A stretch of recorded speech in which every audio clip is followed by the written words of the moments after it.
এমন একটি পরিবার যেখানে কোনো রক্তের সম্পর্ক নেই, তবুও আছে অফুরন্ত ভালোবাসার বন্ধন। এমন একটা মুভি যা চুপচাপ তোমার ভেতরে প্রবেশ করবে আর তোমার হৃদয়টাকে ছিনিয়ে নেবে। এমন একটা গল্প যা তোমাদের শেখাবে পরিবার বলতে সত্যি কি বোঝায়। এমন একটা গল্প যা তোমাদের ভাবতে বাধ্য করে, যদি সত্যি মানুষ বাছাই করতে পারত তারা কোন পরিবারের সদস্য হবে বা তার বাবা মা কে হবে, তাহলে কেমন হতো। যা তোমাদের শেখাবে শুধু রক্তের সম্পর্ক থাকলেই পরিবার হওয়া যায় না। বলছিলাম 2018 সালে মুক্তিপ্রাপ্ত জাপানিজ মুভি শপলিফটারের কথা, যে গল্প একটি অস্কার ও 98টি নমিনেশনের সাথে সাথে জিতে নিয়েছে 49টি পুরস্কারও। এমনই একটা মাস্টারপিস মুভির গল্প নিয়ে হাজির হয়েছি তোমাদের কাছে। তো হ্যালো ফ্রেন্ডস, ওয়েলকাম টু ওর গপ্প। গল্পে শুরু হয় শহরের এক কোনায় থাকা একটি সুপারমার্কেটে।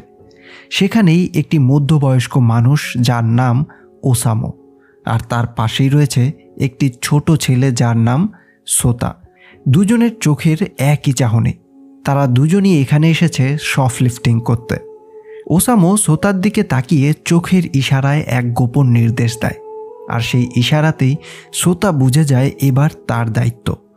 দোকানের আলো ঝলমলে র্যাক থেকে সে নিঃশব্দে কিছু খাবার নিজের ব্যাগে ঢুকিয়ে ফেলে, যেন এই চুরি তাদের জন্য অন্যায় নয়, বরঞ্চ খুবই স্বাভাবিক একটা বিষয়। দোকান থেকে বের হতেই ওসামো সন্তুষ্ট ভঙ্গিতে সোতাকে তার প্রিয় খাবার কিনে দেয়, আর সোতার চোখে ঝলসে ওঠে ক্ষণিকের আনন্দ, যেন এটাই তাদের কাছে দিন শেষে এক বিশাল বড় জয়। বাড়ি ফেরার পথে দুজনের চোখ আটকে যায় এক ছোট মেয়ের দিকে। অন্ধকার বারান্দায় বসে থাকা ওই মেয়েটির নাম উরি। ওসামো আর সোতা প্রায়ই তাকে সেখানে দেখতে পায়, কিন্তু আজ ওসামো থেমে যায়। তার হাতে থাকা খাবারটা বাড়িয়ে দেয় উরির দিকে। খাবার পেয়েই মেয়েটির চোখে যেন ভেসে ওঠে এক অচেনা উজ্জ্বলতা। সে নির্দ্বিধায় তাদের সঙ্গে হাঁটতে শুরু করে, আর এইভাবেই এক অচেনা মেয়ে ধীরে ধীরে প্রবেশ করে এমনই একটি অদ্ভুত পরিবারের জীবনে। এটা সেই পরিবার যেখানে কোনো রক্তের সম্পর্ক নেই, আছে শুধুমাত্র টিকে থাকার এক নীরব চুক্তি। আর সাথেই রয়েছে সবারই এক ডাকনাম, বৃদ্ধা মহিলা যাকে সবাই গ্র্যান্ডমা বলে ডাকে। তার পাশে নুবয়ু, ওসামোর সঙ্গী সুলভ একজন নারী। আরেকজন তরুণী আকি, যে রাতে অন্য নামে বারে কাজ করে। উরিকে দেখেই সবার মনেই সন্দেহ, তাকে কি ফিরিয়ে দেওয়া উচিত। কিন্তু গ্র্যান্ডমার চোখে যখন উরির শরীর জুড়ে ক্ষতর দাগ ধরা পড়ে, তখন নীরবতা নেমে আসে। ছোট মেয়েটির যে অত্যাচারের শিকার তা আর বোঝাতে হয় না আলাদা করে। এটা দেখার পর নুবয়ু বলে পুলিশ উরিকে খোঁজার আগেই তাকে বাড়ি দিয়ে আসতে হবে। খাওয়া দাওয়া শেষ হতেই সেই রাতেই ওসামো আর নুবয়ু উরিকে তার বাড়িতে পৌঁছে দিতে যায়, কিন্তু বাড়ির সামনে আসতেই দরজার বাইরে দাঁড়িয়ে তারা শোনে সেই চিৎকার। উরির বাবা তার মাকে ধরে মারধর করছে। এই ভাঙাচোরা সংসার দেখে ওসামো সিদ্ধান্ত নেয় এই মেয়েকে এমন অশান্তির মাঝে ফেরত দেওয়াটা ঠিক হবে না। তাই আবারও তারা উরিকে সঙ্গে করে নিয়ে আসে। সকালে ঘুম থেকে উঠতেই দেখতে পায় ছোট্ট উরি বিছানায় প্রস্রাব করেছে। এটা দেখেই উরি বারবার সবাইকে সরি বলতে থাকে। খুব সহজেই বোঝা যায় এই ছোট্ট মেয়েটি কতটা ভয়ে ভয়ে বাঁচতে শিখেছে। ওই বাড়িতে সবারই প্রতিদিনের জীবন ভিন্ন ছন্দে চলে। ওসামো কনস্ট্রাকশন সাইটে কাজ করে, আর নুবয়ু গার্মেন্টস ফ্যাক্টরিতে। অন্যদিকে আকি রাতের আধারে হাসি মুখে কাস্টমারদের এন্টারটেইন করে বারে। গ্র্যান্ডমা মাসে মাসে মৃত স্বামীর পেনশন তুলে আনে, আর সোতা সে দোকান থেকে খাবার চুরি করে, যেন এটাই তার স্কুল। সোতাকে শেখানো হয়েছে যারা পড়াশোনা করতে পারে না তারাই স্কুলে যায়। অদ্ভুত এই দর্শন তার পৃথিবীর নিয়ম হয়ে দাঁড়িয়েছে। সকালে সবাই যে যার মতো কাজে চলে গেলে গ্র্যান্ডমা উরির ক্ষতস্থানে ঔষধ লাগিয়ে দেয়। অন্যদিকে সোতা উরিকে নিয়ে রাস্তায় বের হয়। রাস্তায় সোতা দুজন ছেলেকে স্কুল যেতে দেখে উরিকে বলে, যারা বাড়িতে পড়তে পারে না তারাই কেবল স্কুলে যায়। আর এরপর সে একটা দোকান থেকে উরির সামনেই চুরি করে। সোতা উরির কাছে জানতে চায় সে কিভাবে ব্যথা পেয়েছে। উরি বলে, আমি পড়ে গিয়েছিলাম, কিন্তু সোতা বলে এটা তো পুড়ে যাওয়ার ক্ষত, তোমার মা এমন করেছে। উরি বলে আমার মা ভীষণ ভালো। সোতা জানতে চায় তাহলে তুমি প্রতিবার বাইরে কি করতে, তুমি কি বাড়ি ফিরে যাবে? কিন্তু উরি আবার সোতার সাথেই আসে। আকি বলে এমন মনে হচ্ছে আমরা উরিকে কিডন্যাপ করেছি। নুবুয়ু বলে সেটা হতেই পারে না, সে নিজে ইচ্ছায় এখানে রয়েছে, তাছাড়া আমরা তার মা বাবার কাছে কোনো টাকা চাইনি। গ্র্যান্ডমা তখন বলে তার পরিবার এখনও কেন পুলিশের কাছে মিসিং রিপোর্ট করেনি। নুবুয়ু বলে তারা হয়তো বেঁচে গেছে, যে উরি নিজ থেকেই বাড়ি ছেড়েছে। গ্র্যান্ডমা উরিকে কেক খাইয়ে দেয়, তারপর সে উরির হাতে লবণ দিয়ে বলে সেটা খাওয়ার জন্য, তাহলে সে আর বিছানায় প্রস্রাব করবে না। রাতে ওসামো বাড়ি ফিরে আসে, কিন্তু কাজ করার সময় তার পা ভেঙে গেছে। তাকে তার একজন কলিগ বাড়ি নিয়ে এসেছে। ওসামো নুবুয়ুকে তার ওয়াইফ বলে পরিচয় দেয়। লোকটিও ওসামোর পরিবার আছে দেখে কিছুটা অবাক হয়, কারণ এতদিন তাকে দেখে মনে হয়নি তার কোনো পরিবার থাকতে পারে। স্বাভাবিকভাবে হাঁটতে ওসামোর আরও 1 মাস সময় লাগবে, কিন্তু কাজ না করলেও অসুস্থ হওয়ার জন্য সে কোম্পানি থেকে কিছুটা টাকা পাবে। সোতা পরের দিন আরেকটি দোকানে আসে চুরি করতে। সে উরিকে বলে একদিন তোমাকে আমি শিখিয়ে দেব কিভাবে চুরি করতে হয়। সে উরিকে তার প্রিয় কেকটি চুরি করে দেয় আর বলে তোমার গ্র্যান্ডমা কি খুব ভালো ছিল? উরি তখন বলে হ্যাঁ, আমি তার সাথেই থাকতাম, কিন্তু এখন সে স্বর্গে চলে গেছে। সোতা তখন বলে তাহলে তোমার তাকে ভুলে যাওয়া উচিত। এদিকে গ্র্যান্ডমা আকিকে নিয়ে ব্যাংকে আসে টাকা তুলতে। তখনই আকি প্রথমবারের মতো গ্র্যান্ডমাকে জানায় সে একটি বারে কাজ করে। এদিকে নুবুয়ু জানতে চায় সেদিন লোকটি যে বাড়িতে এসেছিল তার কি কোনো কিছু সন্দেহ হবে। ওসামো বলে সে এত কিছু ভাববে না। সে জানতে পারে গ্র্যান্ডমা তার হাজব্যান্ড মারা যাওয়ার পর থেকেই প্রতি মাসেই কিছু টাকা করে পেনশন পায়। এদিকে আকি বারে কাজ করতে আসে, কিন্তু সে তার নিজের পরিচয়ে কাজ করে না। সে কাজ করে তার ছোট বোন সায়াকার নামে। এই বারে সবাই তাকে সায়াকা নামেই জানে।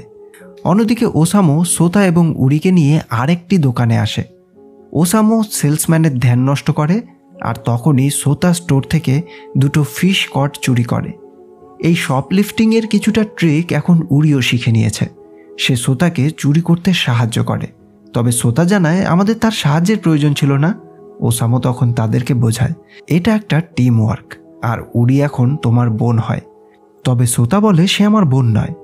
বাড়ি ফিরলে ওসামো 2টি স্টিক দেখিয়ে বলে এটার সাহায্যে আমি আরও 1 মাস কাজ করব না।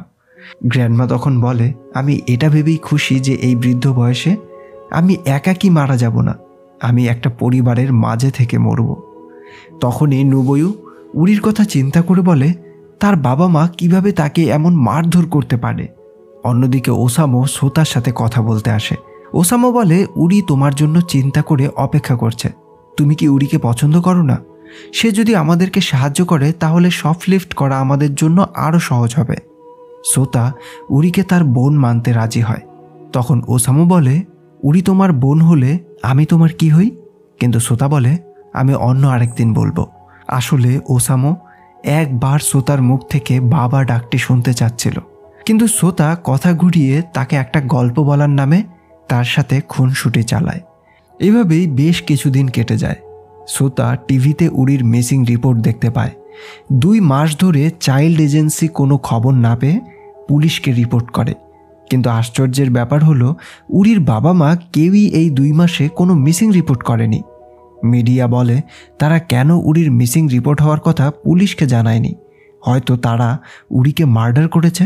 নিউজ দেখার সময় তারা জানতে পারে উরির আসল নাম হচ্ছে জুরি। ওসামো উরিকে বলে তুমি কি তোমার বাড়ি ফিরে যাবে? নুবুয়ু বলে এখন অনেক দেরি হয়ে গেছে, আর উরিও এখানে থাকতেই রাজি। তাই তারা উরির চুল ছোট ছোট করে কেটে দেয় এবং তার নাম রাখে লিন। এরপর নুবুয়ু, গ্র্যান্ডমা, সোতা এবং উরি এই 4 জন মিলেই উরির জন্য নতুন ড্রেস কিনতে আসে। উরি তার বাবা মার কাছে যেতে চায় না। গ্র্যান্ডমা বলে এটা আমাদের দুর্ভাগ্য যে আমরা নিজেরা আমাদের বাবা মা নির্বাচন করতে পারি না।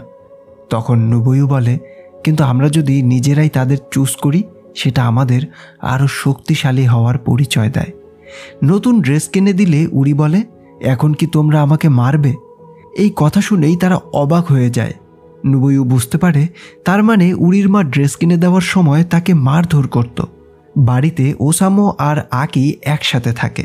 ওসামো বলে, তোমার কি মনে আছে আমরা কেন একে অপরের সাথে যুক্ত হয়েছিলাম? তখন আকি বলে, হ্যাঁ, টাকার জন্য। এই মানুষগুলো টাকার জন্য একে অপরের সাথে যুক্ত হলেও আজ একটা পরিবারের মতো একে অপরকে ছাড়া বাঁচতেই পারে না। রাতে নুবুয়ু উরিকে বুঝিয়ে বলে, যারা তোমাকে ভালোবাসে তারা কখনো তোমাকে মারধর করবে না। নুবুয়ুর হাতে পোড়া দাগ দেখে উরি জানতে চায় তার হাতে কি হয়েছে। সে জানায়, আমার হাতে গরম আয়রন লেগেছিল। উরি তখন তার নিজের হাতের পোড়ার দাগটাও দেখায়, আর সে নুবুয়ুর ওই ক্ষত স্থানে আদর করে দেয়। এতে নুবুয়ু দারুণ খুশি হয়। রাতে সবাই মিলে উরির সমস্ত পুরনো জামাকাপড় পুড়িয়ে ফেলে। এভাবেই তারা উরিকে নতুন করে তাদের পরিবারের সদস্য করে তোলে। উরি এখন সোতাকে তার ভাই ডাকতে শুরু করেছে। সোতা উরিকে দোকান থেকে চুরি করতে কিভাবে হয় সেটা শিখিয়ে দেয়, কিন্তু স্বপনার এবার তাকে চুরি করতে দেখে ফেলে। তবে সে সোতাকে দুটো ম্যাঙ্গো বার দিয়ে বলে, তোমার বোনকে দিয়ে এই সব কাজ আর করাবে না। এদিকে নুবুয়ুর মালিক জানতে পারে ফ্যাক্টরি থেকে কাজ করার সময় ওয়ার্কাররা চুরি করে। তাই সে নুবুয়ু আর অন্য আরেকজন ওয়ার্কারকে ডেকে এনে বলে, যে কোনো একজনকে আমি চাকরি থেকে ফায়ার করব, তোমরা নিজেরাই ডিসাইড করো কে নিজে থেকে চাকরি ছাড়বে। তখন নুবুয়ুর কলিগ বলে, আমি তোমাকে মিসিং মেয়েটির সাথে দেখেছি, আমাকে কাজে থাকতে দাও, তাহলে আমি পুলিশকে কিচ্ছু বলবো না। নুবুয়ু তখন নিজে থেকেই চাকরিটা ছেড়ে দেয়। এরপর গ্র্যান্ডমা একটি বাড়িতে আসে দেখা করতে। তখনই সে সায়াকা নামের একজন মেয়েকে এই বাড়ি থেকে বের হতে দেখে। এই সায়াকাই হচ্ছে আকির ছোট বোন, যার নাম ব্যবহার করে আকি বারে কাজ করে। গ্র্যান্ডমা তখন তাদের কাছে জানতে চায় তাদের বড় মেয়ে আকি কেমন আছে। সে জানায় আকি অস্ট্রেলিয়াতে আছে, আর সে খুব কমই জাপানে তাদের সাথে দেখা করতে আসে। গ্র্যান্ডমা সব জানার পরেও তাদের কাছে আকির কথা জিজ্ঞেস করেছে। গ্র্যান্ডমা খুব ভালো করেই জানে আকি কোথায় আছে। আকি তার পরিবারকে ছেড়ে পরিবার থেকে দূরে এই শহরেই রয়েছে এক অচেনা পরিবারে। এরপর আকির বাবা গ্র্যান্ডমাকে একটা খামে কিছু টাকা দেয়। আসলে সায়না আকির স্টেপ সিস্টার হয়, আর এই জন্যই আকি তাদের সাথে থাকে না। অন্যদিকে নুবুয়ু ওসামোকে জানায় তাকে কাজ থেকে বের করে দিয়েছে। রাতে ওসামো উরি এবং সোতার সাথে খেলা করে। তখন সোতা বলে, সেলসম্যান আমাকে বলেছে আমি যেন উরিকে দিয়ে এই কাজ আর না করাই। রাতে তাদের বাড়ি থেকে সবাই মিলে ফায়ার ওয়ার্কস দেখে, কিন্তু তাদের এই ছোট বাড়ি থেকে তারা ঠিকমতো সেটা দেখতে পারছিল না। তবে তারা ওই ফায়ার ওয়ার্কসের শব্দ শুনতে পেয়েই দারুণ আনন্দিত হচ্ছিল, যেন এটাই তাদের কাছে যথেষ্ট ছিল এত আনন্দিত হওয়ার জন্য। পরের দিন সবাই মিলে একটা লোকাল ট্রেনে করে সমুদ্র দেখতে আসে। সবাই একসাথে সমুদ্রে খুবই মজা করে। এই একে অপরের থেকে অচেনা এই মানুষগুলো এতদিন একসাথে থেকে যেন পরিণত হয়েছে একটি সুখী পরিবারে। যেন একটি পরিবারের মতোই তারা ঘুরতে এসেছে, সমুদ্র দেখতে এসেছে, আর সমুদ্রে এসে একসাথে মজা করছে। রাতে গ্র্যান্ডমা ঘুমের মধ্যেই মারা যায়, আর সকালে তাকে মৃত দেখতে পেয়ে ওসামো বলে, আমরা তার সৎ কাজ কী করে করব? আমাদের কাছে এত টাকা নেই। যদি পুলিশ জানতে পারে গ্র্যান্ডমা মারা গেছে, তাহলে তিনি যা পেনশন পেতেন সেটাও আর পাওয়া যাবে না। তাছাড়া তারা সবাই এই বাড়িতে গ্র্যান্ডমার আশ্রয়ে ইল্লিগালভাবেই থাকে। তাই ওসামো আর নুবুয়ু মিলে গ্র্যান্ডমাকে এই বাড়ির মাঝেই গর্ত করে মাটি চাপা দিয়ে দেয়। ওসামো সোতাকে বলে, এটা সিক্রেট থাকবে, এটা মনে রাখতে হবে আমরা সব সময় এই বাড়িতে 5 জন ছিলাম। ছোট্ট সোতা সবটা বুঝে যায়। ওসামো নুবুয়ুকে বলে, ঠিক একইভাবে আমরা আরেকজনকে মাটি চাপা দিয়েছিলাম। নুবুয়ু বলে, কিন্তু সেটা সম্পূর্ণ আলাদা সিচুয়েশন ছিল। তখন ওসামো বলে, আমি যখন মারা যাব আমাকেও পুকুরের কাছে এই আঙিনাতেই কবর দিয়ে দেও। পরের দিন নুবুয়ু ব্যাংক থেকে গ্র্যান্ডমার পেনশন তুলতে আসে। তখন সোতা বলে, তাহলে কি আমরা আর সব থেকে চুরি করব না? বাবা বলেছিল যতক্ষণ দোকানে জিনিস থাকবে তা কারো অধীনে নয়, সেটা যে কারো প্রাপ্য। আর এই কারণেই সোতার ধারণা তার দোকান থেকে চুরি করাটা অন্যায় কিছু না। সোতা তখন নুবুয়ুকে বলে, উরি তোমাকে মা ডাকলে সেটা কি তোমার ভালো লাগবে? ওসামো চায় আমি তাকে বাবা বলে ডাকি, কিন্তু আমি এখনও বাবা হিসেবে তাকে মেনে নেওয়ার জন্য প্রস্তুত নই। পরের দিন ওসামো একটা খালি গাড়ি দেখে গাড়ির ভেতরে থাকা জিনিস, গাড়ির গ্লাস ভেঙে চুরি করে। সোতা বলে, তুমি তো বলেছিলে দোকানের জিনিসপত্রগুলো কারো অধীনে থাকে না, কিন্তু এটা তো কারো অধীনে রয়েছে। ওসামো তাকে কোনো উত্তর দিতে পারে না। সোতা দূর থেকে ওসামোকে চুরি করতে দেখে, তবে এইবার সে কোনো সাহায্য করে না। কিছুক্ষণ পর সে আর উরি একটা দোকানে খাবার চুরি করতে আসে। সোতা দেখতে পায় উরি তার মতো খাবার চুরি করছে, তবে উরি ধরা পড়ে যাবে ভেবে সে ইচ্ছে করেই সেলসম্যানের সামনে খাবার নিয়ে পালিয়ে যায়। সেলসম্যান তার পেছন পেছন ছুটতে থাকে। সোতা তখন একটা ব্রিজ থেকে লাফ দিয়ে নিচে পড়ে যায়, আর এতেই তার একটা পা ভেঙে যায়। হাসপাতালে ওসামো এবং নুবয়ু সোতাকে দেখতে আসে। পুলিশ তাদেরকে সোতার বাবা মা ভেবে নিয়ে সোতার ব্যাপারে কিছু ইনফরমেশন নিতে তাদের পুলিশ স্টেশনে আসতে বলে। তবে নিজেদেরকে বাঁচাতে তারা বলে তাদের বাড়িতে আরেকজন ছোট্ট বাচ্চা রয়েছে, তাকে নিয়ে তারপর স্টেশনে আসবে। এই বলে তারা পুলিশের সামন থেকে চলে আসে, আর রাতেই সিদ্ধান্ত নেয় তারা সোতাকে ছেড়েই পালিয়ে যাবে। কিন্তু ঠিক পালানোর সময়ই পুলিশ তাদেরকে ধরে ফেলে। উরি পুলিশকে 5 জনের একটা ড্রয়িং এঁকে দেয়। তখন পুলিশ তার কাছে জানতে চায় তারা কয়জন মিলে সমুদ্রে গিয়েছিল। উরি বলে 5 জন। তারা তখন জানতে চায় তাদের সাথে গ্র্যান্ডমা গিয়েছিল কিনা। উরি জানায় হ্যাঁ। পুলিশ এরপর সোতার কাছে জানতে চায় সে কোথায় থাকে। সোতা জানায় সে একটা গাড়িতে থাকে। পুলিশ বলে, তুমি যাদেরকে বাঁচানোর চেষ্টা করছো তারা তোমাকে রেখে পালিয়ে যাচ্ছিল। তারা যদি সত্যি তোমার পরিবার হতো তাহলে কি তারা তোমাকে রেখে পালাতে পারত? সোতা এই কথাটা শোনার পর ভীষণ কষ্ট পায়। পুলিশের কাছে আকি জানতে পারে নুবয়ু এবং ওসামো এর আগে একজনকে খুন করেছিল। নুবয়ু এবং ওসামো মিলে নুবয়ুর হাজবেন্ডকে মেরে তাকে কবর দিয়েছিল, আর এইভাবেই তারা দুজন একে অপরের সাথে কানেক্ট হয়েছিল। নুবয়ু পুলিশকে জানায় সে আমাকে খুব টর্চার করত। আমরা সেদিন তাকে না মারলে সে আমাদের দুজনকে মেরে ফেলত। আমি সেলফ ডিফেন্সে তাকে হত্যা করেছিলাম। এরপর ওসামো বলে, আমরা উরিকেও কিডন্যাপ করিনি। সে অনেক ক্ষুধার্ত ছিল, সে আমাদের সাথে অনেক আনন্দে ছিল। আমরা তাকে প্রোটেক্ট করেছিলাম, আর আমরা তার পরিবারের কাছে কোনো মুক্তিপণও চাইনি। উরির বাবা মা মিডিয়ার সামনে কোনো উপায় না পেয়ে উরিকে বাড়ি নিয়ে আসতে বাধ্য হয়। এদিকে আকি জানতে পারে গ্র্যান্ডমা তাকে তার কাছে রাখার জন্য তার বাবার কাছ থেকে প্রতি মাসে টাকা নিয়ে আসতো।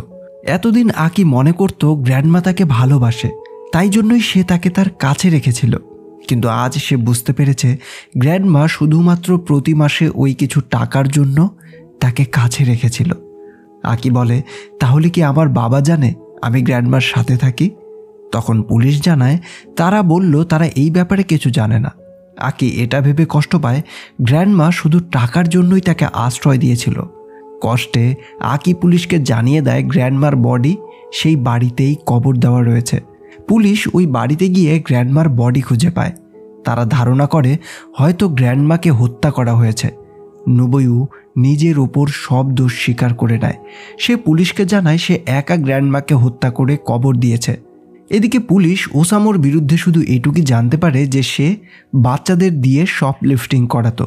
তখন পুলিশ জানতে চায় সে কেন ছেলেটির নাম সোতা রেখেছে, এটা তো তার নিজের নাম ছিল। ওসামো চুপ করে থাকে। পুলিশ তার কাছে আরও জানতে চায় সে বাচ্চাদেরকে কেন শপলিফটিং করতে শেখাতো। তখন ওসামো জানায় এটা ছাড়া সে যে আর কিচ্ছু জানে না। পুলিশ সোতার সাথে কথা বলে। তারা সোতাকে একটা চাইল্ড এজেন্সিতে পাঠাচ্ছে। সোতা জানতে পারে সেখানে তার মতো আরও ছেলে রয়েছে, সেখানে সে স্কুলেও যাবে।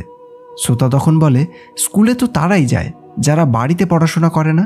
পুলিশ বুঝতে পারে সোতাকে হয়তো এমন অনেক ভুল কথাই বলা হয়েছে, তাই সে সোতাকে বলে স্কুলে মানুষ আরও অনেক কিছু শিখতে পারে। সোতা জানতে চায় উরি কেমন আছে। পুলিশ জানায় উরি এখন তার পরিবারের সাথে রয়েছে। পুলিশ জানতে চায় তার পরিবারের কথা মনে আছে কিনা, তবে সোতা জানায় তার কিচ্ছু মনে নেই। অন্যদিকে উরি তার মার সাথে কথা বলতে আসলে আবার তার মা তাকে অবহেলা করে। এত মাস পরে এই ছোট বাচ্চাটি বাড়ি ফিরে আসার পরেও তাকে দেবার মতো 5 মিনিটও সময় নেই তার মায়ের কাছে। এদিকে নুবয়ু জেলে জানতে পারে উরি তার পরিবারের কাছে ফিরে গেছে। সে অবাক হয়। নুবয়ু বলে শুধু কি জন্ম দিলেই বাবা মা হওয়া যায়? পুলিশ তখন জানায় আমি জানি তুমি কখনো মা হতে পারবে না, তার জন্যই কি তুমি তাকে কিডন্যাপ করেছিলে? নুবয়ু অঝরে কান্না করতে থাকে। এত কিছুর পরেও তাকে এটাই শুনতে হলো যে সে উরিকে কিডন্যাপ করে তার কাছে রেখেছিল। আর যে বাবা মা তাকে প্রত্যেক দিন মারধর করত, তাকে প্রত্যেক দিন এত অ্যাবিউজ করত, আজ পুলিশ উরিকে সেই বাবা মার কাছেই রেখে এসেছে নুবুয়ুর কাছ থেকে নিয়ে। কারণ শুধুমাত্র উরিকে তারা জন্ম দিয়েছে। আর এটাই নুবুয়ুর সবচেয়ে বড় কষ্ট, যে শুধুমাত্র বাচ্চা জন্ম দিলে অটোমেটিক্যালি একজন মা হয়ে যায়। আকি কিছুদিন পর আবার গ্র্যান্ডমার বাড়িতে আসে, শেষবারের মতো সব স্মৃতি তাজা করতে। অন্যদিকে সোতা ওসামোর সাথে দেখা করে। সোতা আগের থেকে পড়াশোনা করে অনেক কিছু শিখেছে, সেটা দেখে ওসামোর ভীষণ ভালো লাগে। তারপর তারা দুজন নুবুয়ুর সাথে দেখা করে। ওসামো বলে, তুমি কেন একা তোমার ওপর সব দোষ নিলে? নুবুয়ু বলে, তাদের কাছে তোমার রেকর্ড রয়েছে, তুমি আমার মতো 5 বছরে বের হতে পারতে না। সোতা দুঃখ প্রকাশ করে বলে, এসব আমার জন্য হয়েছে। তখন ওসামো বলে, সব সময় সব কিছু আমাদের প্ল্যান অনুযায়ী হবে না। নুবুয়ু বলে, আমরা তোমাকে মাটসাডুতে একটা টয়োটা গাড়ি থেকে নিয়েছিলাম। গাড়িটি নারাসিনো নামে লাইসেন্স করা ছিল। তুমি চাইলে তোমার আসল বাবা মাকে খুঁজতে পারো। এই কথা বলেই নুবুয়ু হাসি মুখে চলে যায়। রাতে সোতা ওসামোর সাথে খাবার খায়। সে রাতটা ওসামোর সাথেই থাকবে। ওসামো এখন একাই অন্য একটা বাড়িতে থাকে। রাতে স্নোফল হয়। সোতা আর ওসামো মিলে স্নো দিয়ে একটি স্নোম্যান বানায়। সোতা ওসামোর কাছে জানতে চায়, তুমি কি সেদিন আমাকে ছেড়ে পালিয়ে যাচ্ছিলে? ওসামো চুপ করে বলে, হ্যাঁ, এটা সত্য, আর তার জন্য আমি দুঃখিত।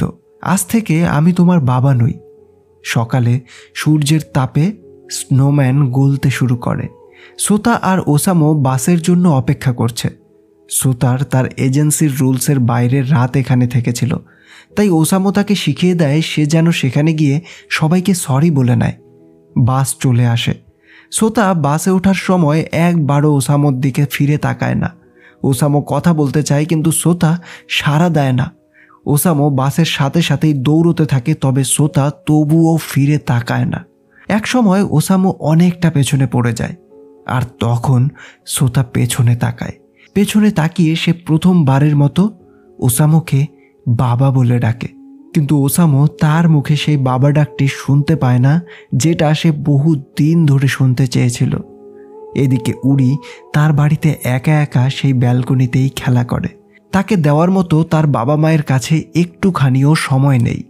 উরি তার ব্যালকনি থেকে ওই বাড়িটিকেই দেখে যেখানে সে একসময় 5 জন অপরিচিত মানুষের সাথে জীবনের সবথেকে সুন্দর সময় কাটিয়েছিল। আর এই মুভিটি এভাবেই শেষ হয়ে যায়।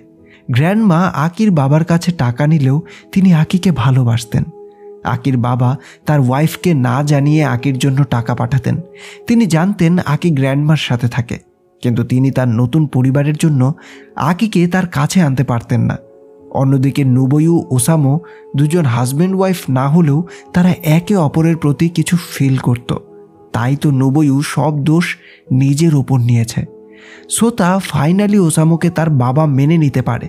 সেই জন্যই সে তার আসল পরিবারকে খোঁজার কোনো প্রয়োজন মনে করে না। অবশেষে উরি সে আবার তার পরিবারে একা হয়ে যায়। তার কাছে অপশন থাকলে হয়তো সেও সেই অপরিচিত মানুষদেরকেই বেছে নিত নিজের পরিবার হিসেবে। এই গল্প খুব ভালো করেই দেখায় অপরিচিত কিছু মানুষ শুধুমাত্র ভালোবাসা দিয়ে কি করে একটি পরিবার হয়ে উঠতে পারে, আর অপরদিকে একটি পরিবারের লোক কি করে ভালোবাসাহীনতায় ভুগতে ভুগতে একাকী হয়ে পড়ে। তো ফ্রেন্ডস, এই ছিল আজকের গল্প। গল্পটি কেমন লাগলো তা অবশ্যই জানিও। ভালো লাগলে লাইক, কমেন্ট আর শেয়ার করে দিও। দেখা হবে পরের গল্পে। Till then, keep loving. By.